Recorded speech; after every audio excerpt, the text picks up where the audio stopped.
கொஞ்சம் அங்கேயே நில்லுங்க ப்ளீஸ்.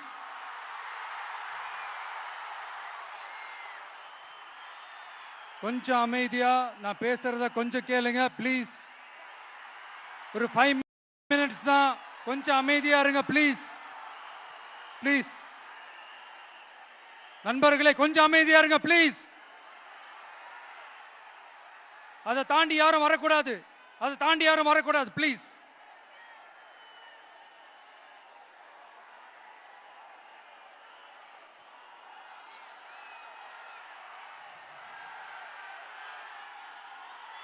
என் நெஞ்சில் குடியிருக்கும்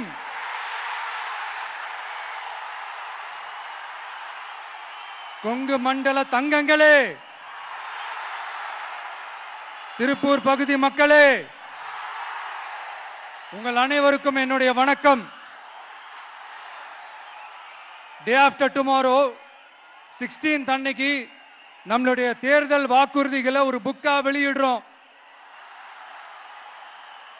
அதுக்கு முன்னாடி இங்க சில பாயிண்ட்ஸை மட்டும் உங்களுக்கு படிச்சுட்டு போயிடுறேன். அதை மட்டும் கொஞ்சம் கவனமா கேளுங்க ப்ளீஸ் நண்பர்களே. Okay, all well there? All well? பேசலாமா? கொஞ்சம் அமைதியா இருங்க ப்ளீஸ். நெசவாளர்கள், சிறு குறு நடுத்தர தொழில்கள் மற்றும் விவசாயிகள் மற்றும் காவல்துறையினர் சம்பந்தமான நம்மளோட அஜெண்டா சிலதை உங்ககிட்ட நான் படிக்கிறேன். 1, நெசவாளர்களின் தயாரிப்புகளை நேரடியாக சர்வதேச சந்தைகளில் விற்பனை செய்வதற்காக அரசுக்கு சொந்தமான ஒரு உலகளாவிய இ-காமர்ஸ் பிராண்ட் உருவாக்கப்படும். மேலும் முக்கிய நகரங்களில் வெற்றி தறி விற்பனை நிலையங்கள், ஷோரூம்ஸ் அமைக்கப்படும். 2வது, நிலையற்ற நூல் விலை மற்றும் மின்சார நெருக்கடி சுமையை பகிர்ந்து கொள்ள கைத்தறி மற்றும் விசைத்தறி வைத்திருக்கும் ஒவ்வொரு நெசவாளர் குடும்பத்திற்கும் ஆண்டுக்கு 30,000 ரூபாய் வங்கி மூலம் நேரடியாக நமது டிவிக்கு அரசு வழங்கும். 3வது, கைத்தறிகளுக்கான இலவச மின்சாரம் 500 யூனிட்டுகளாகவும் விசைத்தறிகளுக்கான இலவச மின்சாரம் 1500 யூனிட்டுகளாகவும் உயர்த்தப்படும். அடுத்தது, நெசவாளர்களின் உற்பத்தி செலவுகளை குறைப்பதற்காக அவர்கள் வழங்கும் நூல், சாயங்கள் மற்றும் ரசாயனங்களுக்கு நமது டிவிக்கு அரசால் 50% மானியம் வழங்கப்படும்.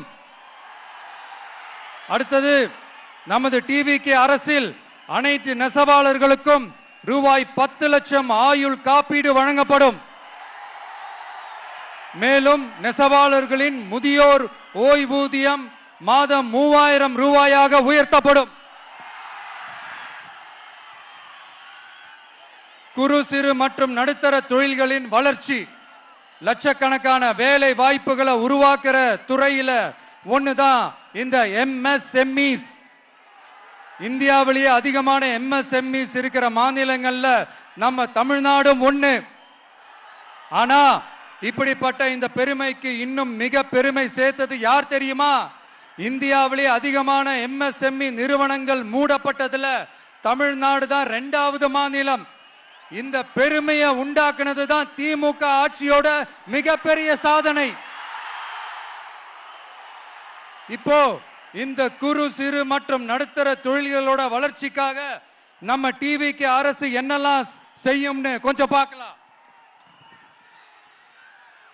முதல்ல, நெருக்கடியில் உள்ள குறு சிறு மற்றும் நடுத்தர நிறுவனங்களுக்கு உதவுவதற்காக ரூபாய் 15,000 கோடி ஸ்டேட் கிரெடிட் கேரண்டி ஃபண்ட் உருவாக்கப்படும். 2வது, குறு சிறு மற்றும் நடுத்தர நிறுவனங்கள் மூடப்படுவதற்கான மிகப்பெரிய காரணங்களில் ஒன்று 400% மேல உயர்ந்துள்ள பீக் ஹவர்ஸ் மின் கட்டணம். இது குறிப்பாக ஜவுளி துறையில் உள்ள குறு சிறு மற்றும் நடுத்தர நிறுவனங்களை பாதித்துள்ளது. டிவிகே குறு சிறு மற்றும் நடுத்தர நிறுவனங்களுக்கான MSMEs இந்த பீக் ஹவர்ஸ் மின் கட்டணத்தை நமது டிவிகே அரசு நிறுத்தி வைக்கும். அடுத்தது விரிவான ஆய்வுக்கு பிறகே மின் கட்டணத்தை முறைப்படுத்தும். மேலும் குறு சிறு மற்றும் நடுத்தர நிறுவனங்கள் அடுத்து வரும் 5 ஆண்டுகளுக்கு 100% மின்சார வரி விலக்கை பெறும். அடுத்தது குறு சிறு மற்றும் நடுத்தர நிறுவனங்கள் உலகளவில் போட்டி போடுவதை உறுதி செய்வதற்காக அவற்றை நவீனமயமாக்க ஒரு யூனிட்டுக்கு ரூபாய் 50 லட்சம் வரை என்ற அளவில் 35% நேரடி மூலதன மானியத்தை நமது டிவிகே அரசு வழங்கும்.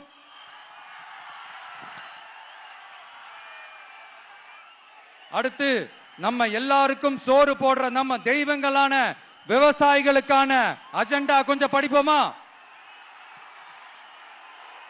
5 ஏக்கருக்கு குறைவான நிலமுள்ள விவசாயிகளுக்கு வேளாண் கூட்டுறவு சங்கங்களில் வாங்கிய பயிர்க்கடன் முழுமையாக தள்ளுபடி செய்யப்படும். 5 ஏக்கருக்கு மேல் உள்ள விவசாயிகளுக்கு 50% தள்ளுபடி செய்யப்படும். அடுத்தது குறைந்தபட்ச ஆதரவு விலைக்கு MSP சட்டப்பூர்வ உத்தரவாதம் வழங்கப்படும். நெல்லுக்கு ஒரு குவிண்டாலுக்கு 3500 ரூபாயும் கரும்புக்கு டன் ஒன்றுக்கு 4500 ரூபாயும் வழங்கப்படும். உழவர்களின் தோழன் திட்டத்தின்படி குத்தகை விவசாயிகள் மற்றும் விவசாய தொழிலாளர்களுக்கு ஒரு குடும்பத்திற்கு ஆண்டுக்கு ரூபாய் 10,000 ரூபாய் அவர்களின் நேரடி முதலீட்டு ஆதரவு தொகையாக வழங்கப்படும். 100% பயிர் காப்பீட்டு திட்டத்தின்படி பயிர் பாதுகாப்பு உறுதி செய்யப்படும்.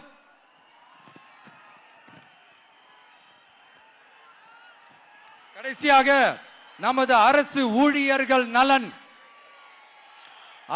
ஊழியர்களின் நலனுக்காக பழைய ஓய்வூதிய திட்டம் மீண்டும் வழங்குவது குறித்து நமது டிவிகே அரசு கனிவுடன் பரிசீலித்து மதிப்பீடு செய்யும்.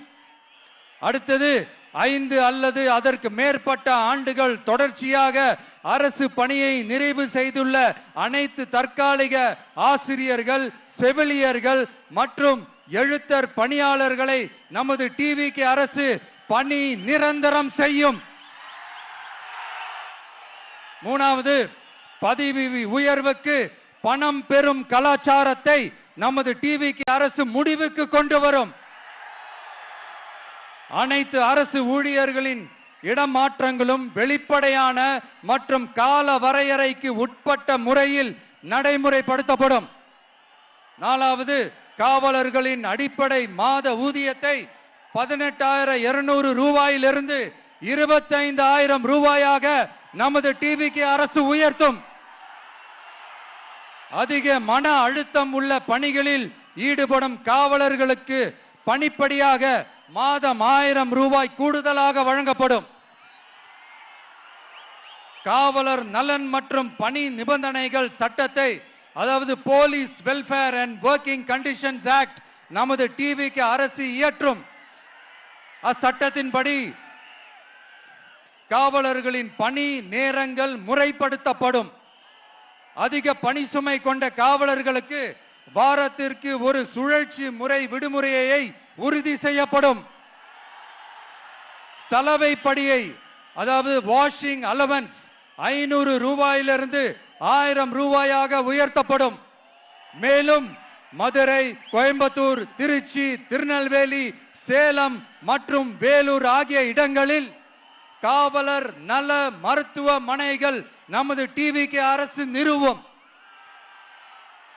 கடைசியாக பெண் காவல்துறை அதிகாரிகள் பாதுகாப்பு நெறிமுறை அல்லது பாதுகாப்பு பணிகளுக்கு பணியமர்த்தப்பட மாட்டார்கள்.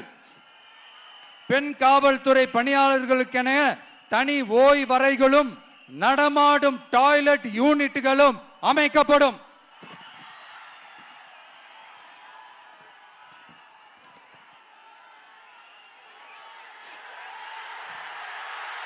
நீங்க எல்லாரும் இந்த விஜய 100% நம்பலாம்.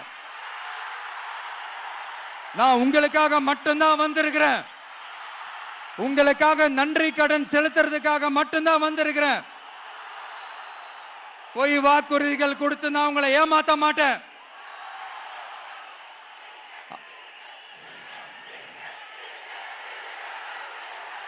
அதனால உங்க அண்ணனுக்கு, உங்க தம்பிக்கு, உங்க மகனுக்கு, உங்க பிள்ளைக்கு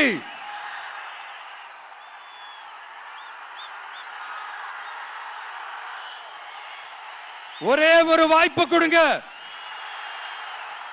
தயவு செஞ்சு விசில் சின்னத்துக்கு ஓட்டு போடுங்க. இது ஒரு விசில் புரட்சி தேர்தலா இருக்கணும். கான்பிடென்டா இருங்க. நல்லதே நடக்கும். வெற்றி நிச்சயம், வெற்றி நிச்சயம், வெற்றி நிச்சயம்.